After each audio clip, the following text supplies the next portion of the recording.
High, আমি গার্গী আবার একটা নতুন ভিডিও নিয়ে চলে এসেছি। তোমরা সবাই কেমন আছো? আশা করি ভালো আছো। আমিও ভালোই আছি।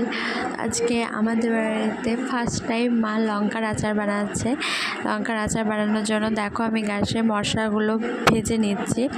জিরে, ধনে, মৌরি, মেথি এইসব দিয়ে ভেজে নিচ্ছি। আর লঙ্কাগুলো কুচি করিনি, জাস্ট মাঝে ফাটিয়ে রেখেছি। আর এদিকে লেবু নিয়েছি, লেবুর রসটা আমরা গেলে নিচ্ছি বার করছি। যেহেতু আমি গোটা লেবু দেবো না লঙ্কার আচারে, আমি লেবুর রস দেব।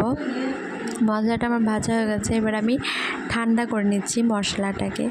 যেহেতু মিক্সিতে মশলাটা গুঁড়বো তো ঠান্ডা করেই নিতে হবে। তো এই দেখো মশলা আমি গুঁড়বো মিক্সিতে, মিক্সির কোটোতে ভরে নিয়েছি।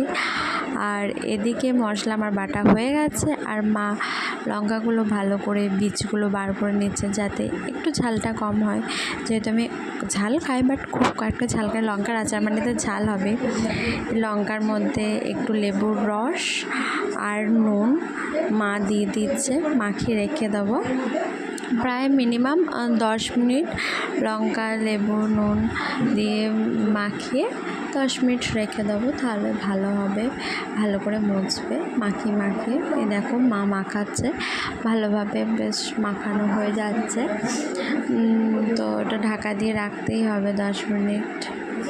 আর লঙ্কার আচার কে কে খেতে ভালোবাসো অবশ্যই আমাকে কমেন্টে জানিও। 10 মিনিট রাখার পর আবার বিট লবণ 2 চামচ, যেমন পরিমাণ লাগবে বিট লবণ সেরকম বিট লবণ দিতে পারবে। তারপর যে ভাজা মশলাটা ভেজেছিলাম সেই গুঁড়ো মশলাটা, কাশ্মীরি লঙ্কার গুঁড়ো, হলুদ গুঁড়ো দিয়ে ভালো করে আমি মিক্স করে দিচ্ছি। আমি না, আমার মা করে দিচ্ছে। কাশ্মীরি লঙ্কা দিয়ে তারপর তেল গরম, মানে যেহেতু তেলটা ঢালবে তো গরম করে তেলটা এর ওপর ঢালবে সবাই। আমরা তেল গরম করেই ঢেলেছি। এই দেখো মা মিক্স করে নিচ্ছে, তারপর গরম তেলটা ঢালা হবে।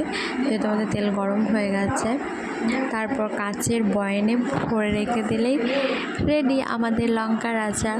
তো অবশ্যই জানিও ভিডিওটা কেমন লাগলো। আর ভিডিও চ্যানেল নতুন হয়ে থাকলে চ্যানেলটিকে লাইক, কমেন্ট, শেয়ার আর সাবস্ক্রাইব করে দিও। আজকের মতো ভিডিওটা এই পর্যন্তই। টাটা। সবাই ভালো থাকবে, খুব ভালো থাকবে। আর এটা একবার সবাই বাড়িতে ট্রাই করে দেখতে পারো। আর যারা ট্রাই করবে অবশ্যই আমাকে জানিও যে এই পদ্ধতিতে করে কেমন হয়েছে তোমাদের লঙ্কার আচার। টাটা।